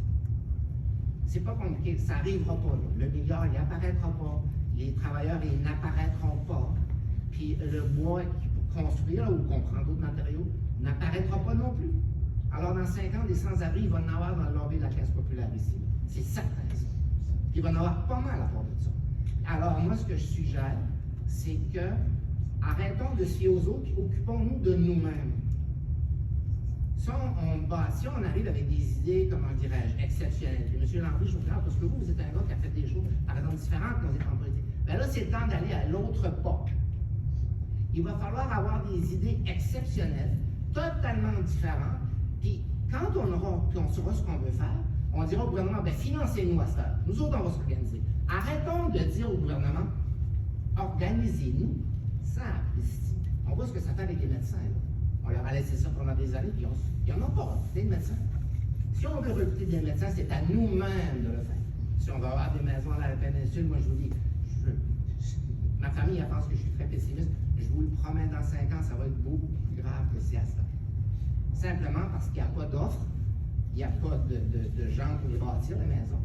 Puis on veut s'occuper du monde, il y a des gens qui réussissent bien avec les foyers de soins et tout ça, mais il y a un déséquilibre. Alors, moi, je veux juste conclure en disant ceci. Qu'est-ce qu'on pourrait faire qui serait comme une chose totalement différente qui a été faite dans le passé? Entre autres, notamment que tous d'entre nous, tous nos enfants, on souhaite qu'ils vont tous avoir des bons galops. Ça n'arrivera pas, ça. Il faut changer un peu notre façon de penser. Merci. Juste pour ajouter, tantôt tu m'avais dit que je n'ai pas été assez négatif, il faut se rappeler qu'on n'a rien vu en matière de foyer de soins. Le baby boomers le plus âgé a 77 ans cette année. C'est à partir de à la fin des années 70 que ça commence à augmenter la demande. Donc, puis ça, là, on va y arriver selon moi, on va trouver des travailleurs pour travailler dans les foyers de soins, mais ça demande du logement également. Mais ça, c'est inclus dans mes prévisions. Je ne suis pas en train de vous dire que je n'ai pas pris ça en compte. Ce que vous avez expliqué là, c'est la réalité qu'on voit de ces pays. Et c'est sûr, dans ce rapport-là, ça explique aussi qu'il n'y a rien pour les gens qui sont diminués. C'est-à-dire qu'il n'y a rien du sens comme le secteur privé n'investira pas, vous l'avez bien expliqué aussi. Tu sais, je veux faire une compagnie, moi, je veux m'en aller dans quelque chose que je ne suis pas rentable, puis que je vais être rentable. Puis moi, je travaille beaucoup sur le terrain. Les gens, même de privé, avant ça, contractent l'habitation, il n'y a aucun intérêt maintenant à contribuer avec l'habitation pour faire des prix parce qu'ils peuvent le louer ailleurs à gros prix, puis on cache. C'est pour ça que je parle. Mais il n'y a rien. Puis moi, je pense que les gouvernements doivent investir pour ces gens-là, parce que le privé ne le fera plus. Voilà. C'est pour ça que je parle de plusieurs centaines de millions de dollars, monsieur. Il y a une plus grande responsabilité aussi des municipalités puis des gouvernements locaux d'investir, parce que le gouvernement ne le fera pas. Puis des constructions d'habitation pour les maisons à faible revenu, moi personnellement, j'en ai pas vu, j'aurais le droit de voir les stats là-dessus, j'en ai pas vu, ça fait des années et des années. Là. C'est qu'il y en a peu qui se construit. C'est vraiment il n'y en aura pas non plus. C'est à nous de nous occuper de ça. Sans ça, ça n'arrivera pas. Les nombres sont juste trop importants. Oui. Juste pour vous dire, je suis entièrement d'accord. C'est pour ça que je dis que ça coûte des centaines de millions de dollars. Ce que ça veut dire, ça, supposons que vous avez un organisme à but non lucratif qui veut bâtir, pour attirer, pour pouvoir avoir la main-d'œuvre, tout ça, ça va coûter plus cher, puis il faut que vous soyez subventionné parce que vos loyers ne seront pas capables de couvrir ça. Ça coûte cher, mais l'alternative, c'est la rue. C'est pour ça que je dis que ça va coûter une fortune, mais il faut le faire. Je suis jeune itinérant dans la péninsule, ça fait plusieurs années. Puis les loyers, moi, ici, les vieux loyers, je suis entendu comme la campagne de Zawa, même si vous n'êtes pas solide. Mais maintenant, ils sont même plus accessibles. Parce que ce sont les travailleurs à faible revenu qui les occupent. Puis avant ça, les gens voyageaient d'un loyer à l'autre, puis c'était pas, je te parle de 4-5 ans passés, pas si loin que ça. Tu vois plus ça maintenant. Entièrement les gens s'accrochent plus, puis les gens dans la rue, on en a beaucoup plus. Je suis accompagné l'année passée 3 fois plus que je suis accompagné habituellement. Beaucoup de femmes aussi qui se retrouvent des mères, des jeunes filles, consommation, la drogue. Puis la santé mentale, c'est pas tout le monde, il ne faut pas généraliser parce que les gens se retrouvent dans la rue, c'est un problème financier aussi beaucoup, mais c'est un problème et un fléau qui est vraiment présent. Puis pour joindre monsieur, je vous dis, je pense qu'on va en avoir du monde sur le bord du chemin. Ouais. Puis l'unique manière pour quelqu'un qui est sans abri de le stabiliser, c'est de commencer avec un toit. C'est l'étape première. Puis on voit à Moncton, je ne sais pas, vous savez, c'est à Saint-George, tout ça. Moi, je ne sais pas le dire, c'est ma ville, mais je vois plus de sans-abri par tête de pipe qu'à Montréal. Ce que moi je dis, c'est difficile, en on dit réalité. tout le temps qu'en milieu rural, puis souvent moi-même, il me dit la péninsule, il me dit, les gens se posent des questions, les bien nantis qui sont dans leur petit monde, ils ne voient pas là. Mais le visage de l'itinérance, en milieu urbain, dans Saint-Jean, tu les vois là. Je vais vous dire très bientôt ce que je pense. On va en avoir de plus. On a déjà, les gens ne les voient pas. Trop, ils sont cachés, ils sont derrière sous le pont, des choses. Mais les prochaines années, on va en voir. Non, je suis entièrement d'accord. Entièrement d'accord, c'est la raison pour laquelle. Tous les jours, pas tous les jours, plusieurs fois par semaine, que je fais des appels. Puis je ne peux même pas leur répondre. Quand tu as envoyé, je sais que c'est difficile, mon homme, bonne chance. Je peux aider à contribuer des fois financièrement, on va voir. Là, on est en train de diviser la société, en anglais j'appelle ça les housing haves et les have-nots. Ça se polarise de plus en plus. Puis c'est pas correct, mais c'est c'est ça la dynamique du C'est un marché. problème L'essai à lui-même, c'est ça que ça de donne. société que le privé n'investira pas là-dedans. Non, exactement. Raison pour laquelle il faut subventionner pour que le privé fasse son argent à construire la maison pour le prix modique. Ouais. Monsieur Landry, vous avez une question. Oui, pas de question sur un commentaire. On fait un webinaire le jour, rien avec la réponse pour la SCHL. La SCHL, c'est le programme du gouvernement fédéral pour aider à construire des bâtiments avec appartements abordables. Mais ce qu'ils ont dit là-dedans, j'ai dit, est-ce que la question que j'ai posée, c'est est-ce qu'il y avait de l'argent des provinces implantées ou les provinces maritimes? On dit non, premier arrivé, premier servi. Avec un énoncé comme ça, on a été qu'on pense à nous autres, premier arrivé, premier servi, c'est les grosses villes qui vont se servir en premier. SCHL, c'est centré sur Toronto, Montréal. Quand j'ai vu ça pour le webinaire, c'était fini pour moi. J'ai dit, écoute, tu peux nous leurrer avec quelque chose qui est quasiment impossible d'avoir ou juste par petite chiquette dans un programme de scout d'aide national. C'est quand même, je pense que Myriam a compris la même chose. Je pense que c'est ça. Je suis encouragée parce que c'est 4 milliards que le fédéral a annoncé. Puis il y a deux catégories. Il y a des catégories 10 000 habitants et plus, puis il y a la catégorie 10 000. Fait que là, je me suis dit, hey, finalement, quelque chose pour les 10 000 et moins. Mais encore là, le 4 milliards est open to everyone. C'est une compétition. Ouais, ça fait que, est-ce que 10 000 habitants et plus va tout gommer le 4 milliards? On va tenter une chance parce que c'est certain. C'est pour le développement d'hébergement. Ça peut être aussi pour le développement de tout ce qui entoure l'hébergement. Parce que nous, on travaille sur un nouveau parc immobilier où on va avoir besoin des boîtes postales, le parc pour enfants, les salles, la piste cyclable, l'accès à... Est-ce que je peux vous demander avec qui vous êtes? Avec la municipalité de Haute-Terre. Haute-Terre, ok, oui. Ouais. Fait que c'est le FACN, c'est le Fonds accéléré. C'est ça. Fonds accéléré construction de logement. FACL. Vous allez sur la SCHL.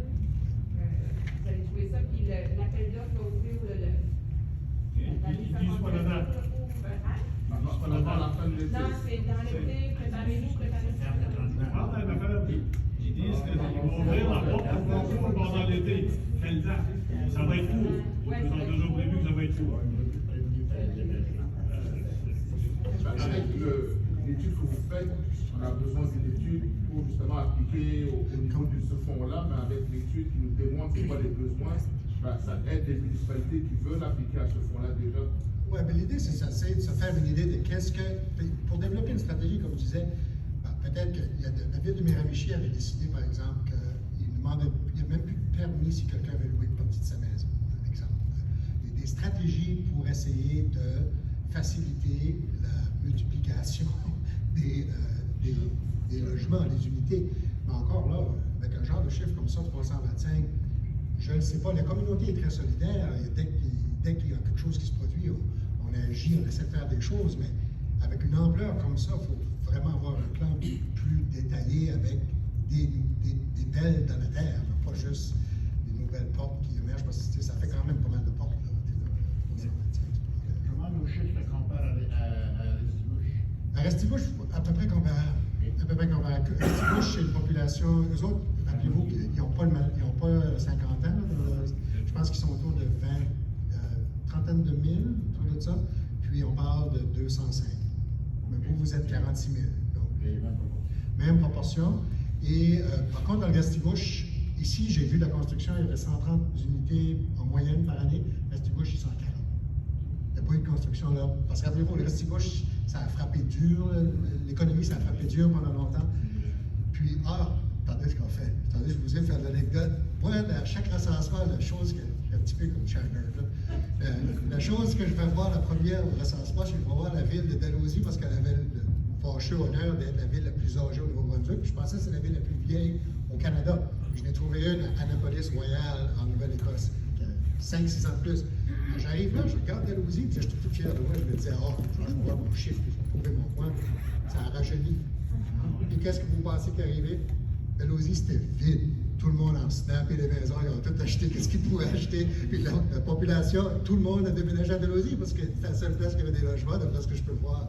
Puis, après abordable. Surtout à l'époque, il y en a qui disaient qu'ils pouvaient vendre quelque chose à 10-15 000 $. Puis ça s'est repeuplé. Mais ça arrive juste quand le logement devient serré. Fait que la ville de Dalhousie a rajeuni. Parce que l'immigration puis l'achat d'une propriété, ça rajeunit une population aussi. Oui.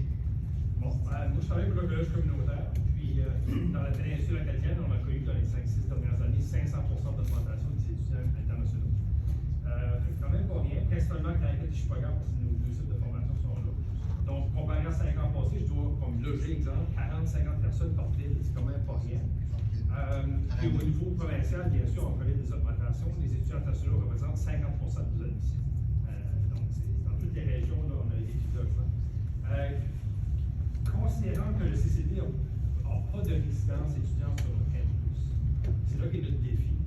Qu'est-ce que serait votre meilleur conseil? On essaie des choses différentes dans les derniers temps. On se tente de faire des ententes de co-gestion avec certains propriétaires qui auraient des maisons vacantes, des logements dans les sous-sols, des choses comme ça. On va voir ce qui va être notre succès avec ça dans les prochains mois, là, mais qu'est-ce qui serait votre conseil pour les collèges et universités au niveau de J'aime pas vous dire ça, là, mais pour aider les autres, construisez.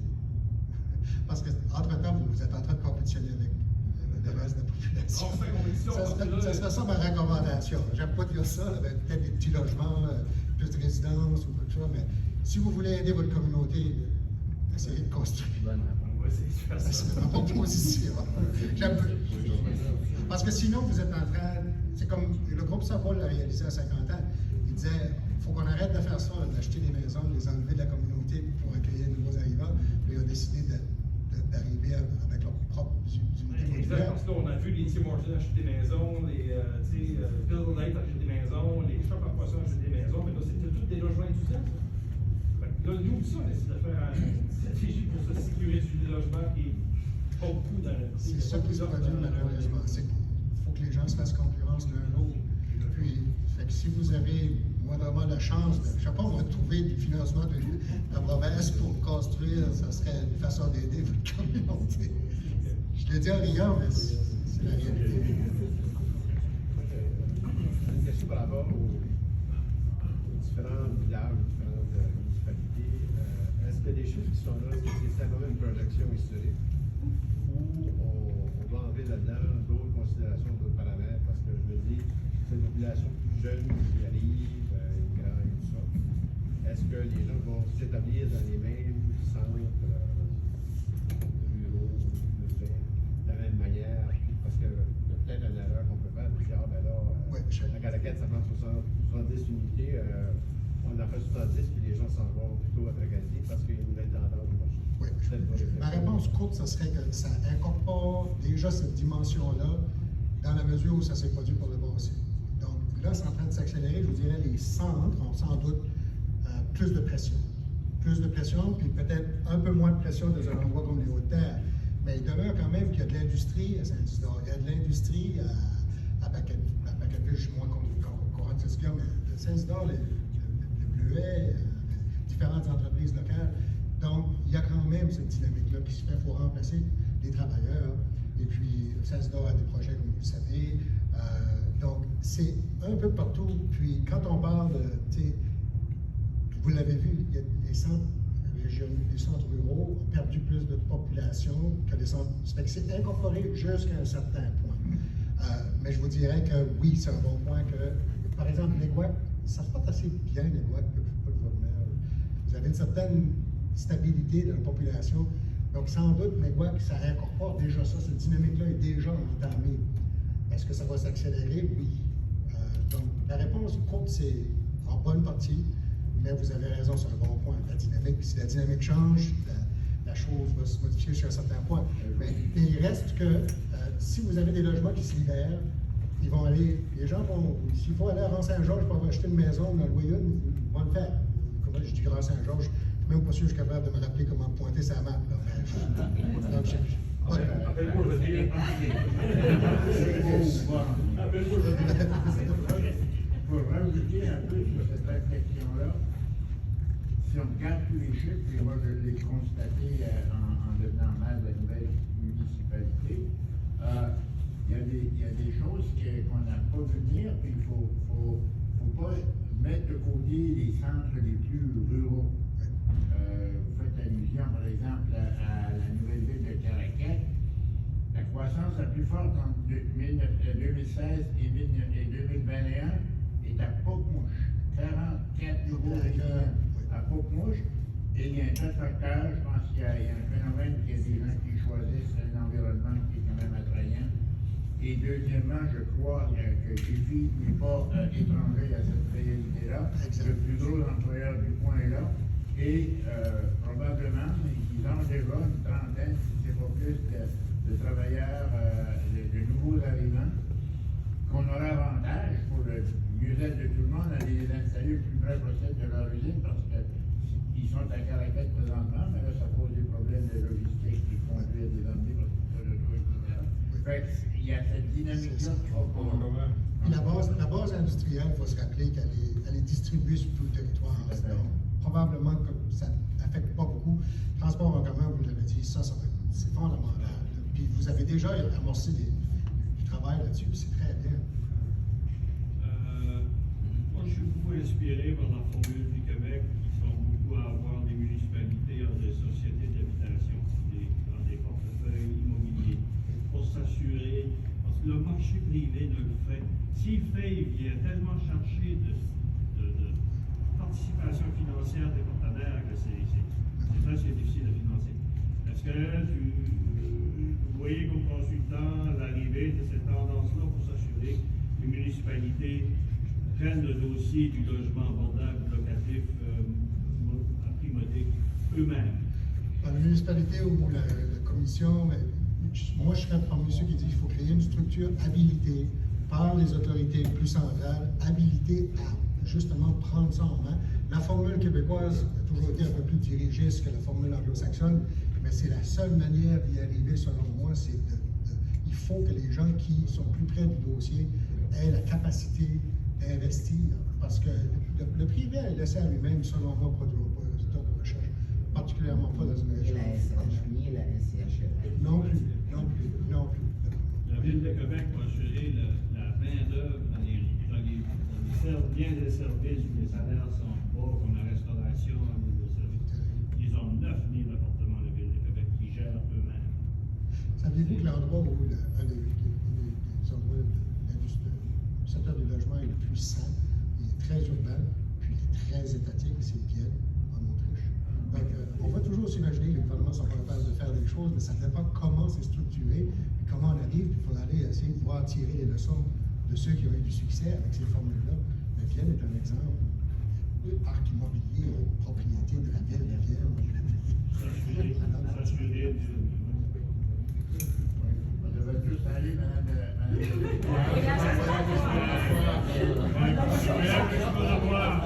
Mais c'est ça, c'est que juste pour que ce qu'on voit comme transformation, moi je vais le dire, hier je suis arrêté au Walmart à Miramichi, j'avais oublié une chose. Puis le dimanche, où les gens, les usines peut-être fonctionnent moins, ça change, ça transforme devant nos yeux la réalité. En quelque part, il faut réaliser que c'est clair et net, ça prend il faut penser au logement. Il ne faut pas juste imaginer que ça va émerger. On est en train de vivre une grande transformation. Je suis dans un autre contexte, j'ai fait beaucoup de conférences dernièrement sur la grande transformation des Brunswickoises. Qui aurait imaginé, il y a à peine 7-8 ans, qu'on serait tous rendus ici à se dire, le gros défi, c'est plus de créer des emplois. Comme créer des emplois, c'est à moins que ce soit des emplois particulièrement rémunérateurs et particulièrement centraux. Vous ajoutez au problème, parce qu'on manque de main-d'œuvre. 4% des emplois ne sont pas pris. Ben, c'est sûr, pour créer de l'emploi, si on peut trouver les gens pour trouver le logement, mais on est maintenant rendu à dire qu'il y a des défis de croissance. Mais guess what? Au Nouveau-Brunswick, ça fait 30 ans qu'on a un chapeau de gestion de déclin. Là, il faut se mettre un chapeau de gestion de la croissance. Et puis ça, c'est très difficile pour des gens qui ont passé toute une vie dans un mindset de s'en aller puis penser complètement différemment. Mais là, c'est comme si on avait une carte du monde sur laquelle la Terre est plate. Ben, à un moment donné, on va tomber en bas. Il faut changer notre carte du monde puis changer notre conception des outils qui sont nécessaires. Si auparavant, épargner de l'argent était central à maintenir l'équilibre de l'État, ben là, de nos jours, pour maintenir notre croissance, il faut investir. Ça prend de l'argent pour faire de l'argent. Puis à un moment donné, il faut penser différemment. Ça, la mentalité collective, ça, je ne dis pas sur un dissel, puis c'est malheureux parce que notre réalité, ça virait sur un dissel. Oui, monsieur Landry. J'ai juste un commentaire. J'ai commencé en politique en 1995, je promettais des jobs, tu étais sûr de l'avoir, c'est pas grave. Les jobs que tu promettais. Aujourd'hui, si je prends dans l'élection, on met des jobs. C'est plus l'intérêt de le voir. Exact, on n'entend plus. Puis ça, c'est des choses transformées devant nos yeux. Il y a à peine 5-6 ans, on faisait des tournées pour familiariser les gens à l'importance de l'immigration puis sensibiliser. De nos jours, c'est notre réalité quotidienne. Excuse.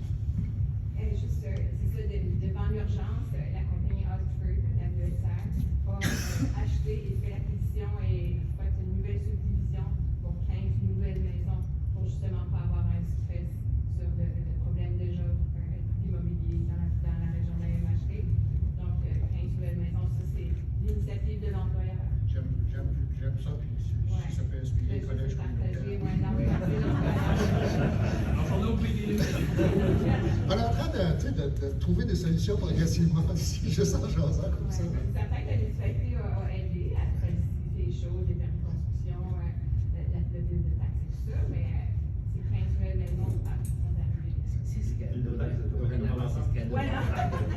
C'est ce qu'elle doit faire. Oui, monsieur. Beaucoup plus encore. Mais je pense que, pour faire du pouce sur ce que le gars disait, je pense qu'à un moment donné, les municipalités n'auront pas le choix d'intervenir dans le logement parce que on parle du logement abordable, mais il y a un continuum de logement, il y a des personnes qui ont des besoins qui ne sont pas forcément directement reliés au logement abordable, mais qui ont besoin d'un logement pour différents services. Donc je pense qu'à un moment donné, il faudra qu'on puisse se pencher là-dessus comme municipalité et justement voir de quelle façon on peut rencontrer tout ce spectrum-là de la personne qui a un besoin de santé mentale, qui a besoin d'un logement qui est différent d'un besoin d'une personne sur l'aide au revenu ou quelque chose comme ça. Mais avec le fonds de la SCHL, il est dédié seulement aux municipalités. Donc là, on voit déjà qu'il y a un virage où la municipalité doit jouer un rôle que peut-être au Nouveau-Brunswick, on ne le fait pas, mais ailleurs au Canada, ils le font. Mais donc, je pense qu'on est en train de venir à ça aussi. Monsieur le maire de ma communauté. C'est beau de dire ou de pointer du doigt les municipalités. Probablement que oui, il faudrait le faire, mais c'est comment pouvoir le faire dans la réalité d'aujourd'hui. Puis encore plus présente avec la réforme que le gouvernement a fait dans la dernière année. Première des choses, c'est comment une municipalité peut développer un autre secteur d'intervention. On a de la difficulté à garder en vie. Puis de mettre des fonds suffisants pour nos travaux publics, réparer nos chers municipaux, c'est ainsi qu'on se fait critiquer, avec les écarts de taxation qu'on vit.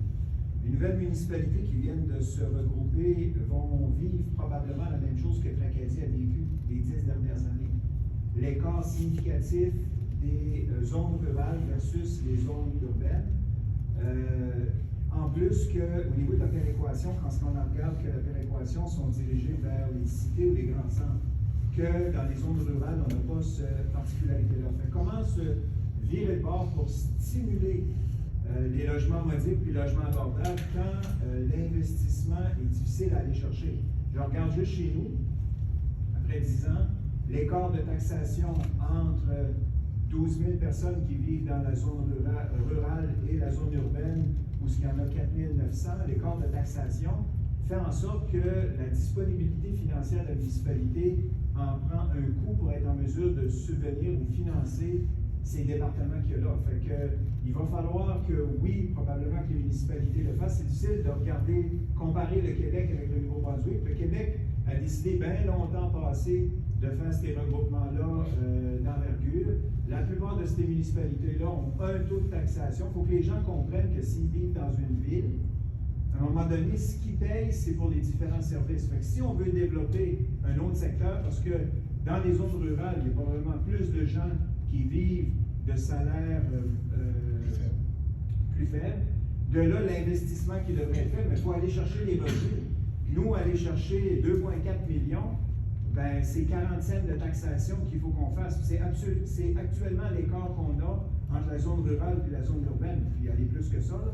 Fait que il faut être un partenaire financier probablement à 25 ou à 30% pour être en mesure d'aller chercher le milliard que la province a déjà accumulé dans les dernières années. Là, ils sont presque là. Pour aller chercher l'apport provincial puis l'apport... Ouais. Ils vont être à 2 dans quelques mois. Exactement. Fait que, tu sais, pour aller chercher l'apport provincial fédéral, Fait que pour être là, il va falloir quand même que les gens comprennent qu'il va falloir qu'on soit en mesure d'aller chercher des revenus pour stimuler cet incitatif-là. Puis la même chose qu'on arrive et qu'on regarde, Mélanie, de la CSR, puis qu'on dit que la CSR va développer des organismes pour pouvoir développer des logements abordables ou à prix modique sur le territoire. Le financement de la CSR vient des municipalités. Fait que c'est certain, quand elle présente son rapport, s'il y a une augmentation de 1, 2 ou 3 millions par rapport à développer un nouveau service, on va juste avoir à développer, je vais faire du pouce sur les commentaires à Denis tantôt, Denis Landry, non pas Denis Laudier, pour le transport en commun, ben dans les prochains mois ou dans les 2 prochaines années, il va falloir que les municipalités financent.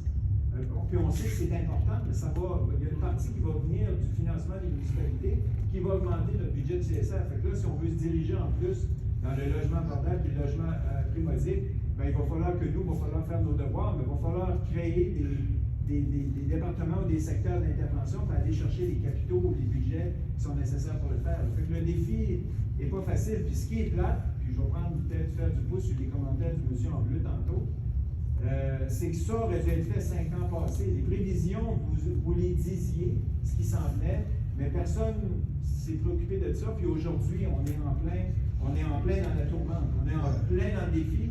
Puis comment se virer de bord dans la situation actuelle, surtout avec le gouvernement qu'on a actuellement?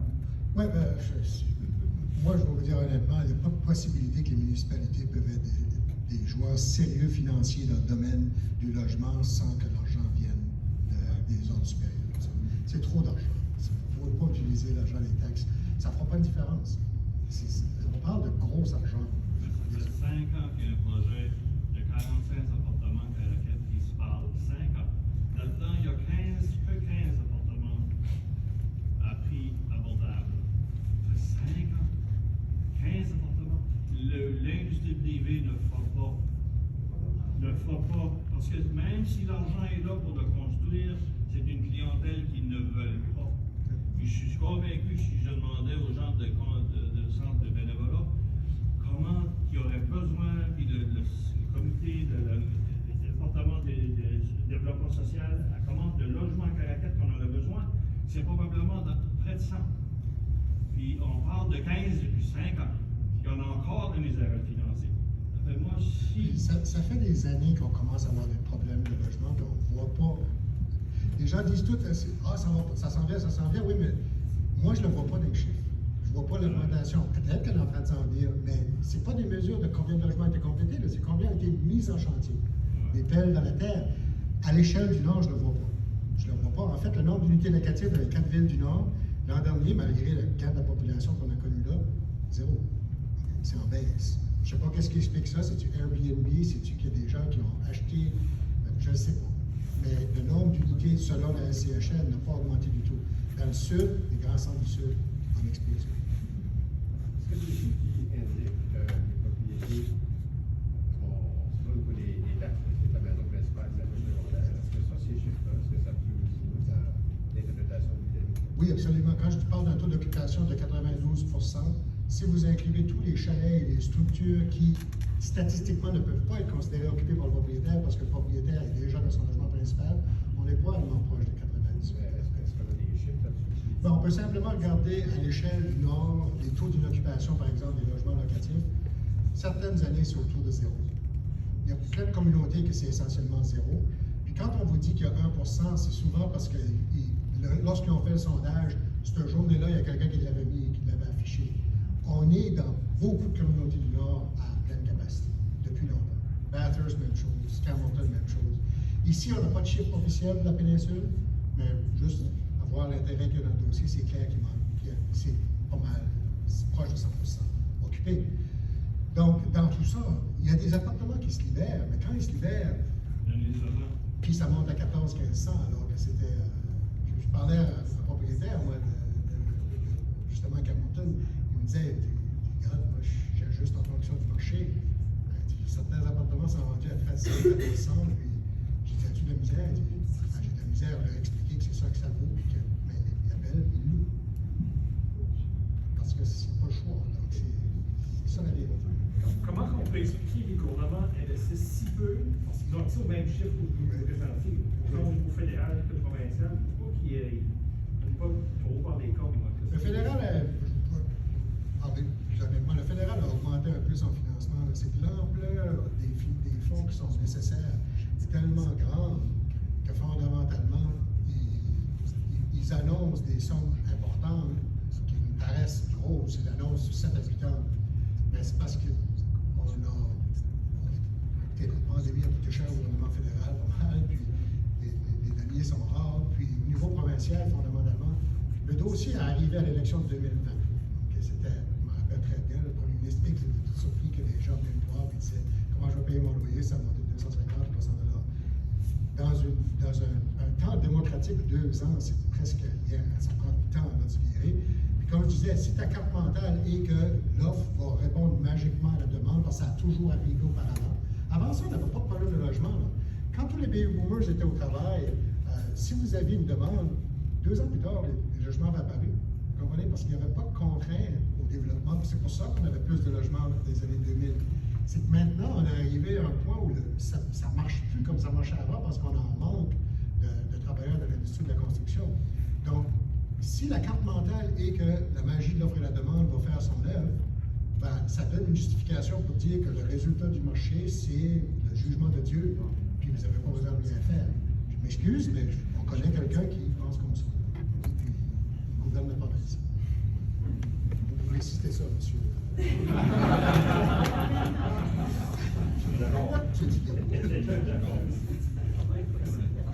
Je l'ai écrit dans le journal à plusieurs reprises. Sur ce, avec mon commentaire politique, c'est probablement bien de finir, là, parce que...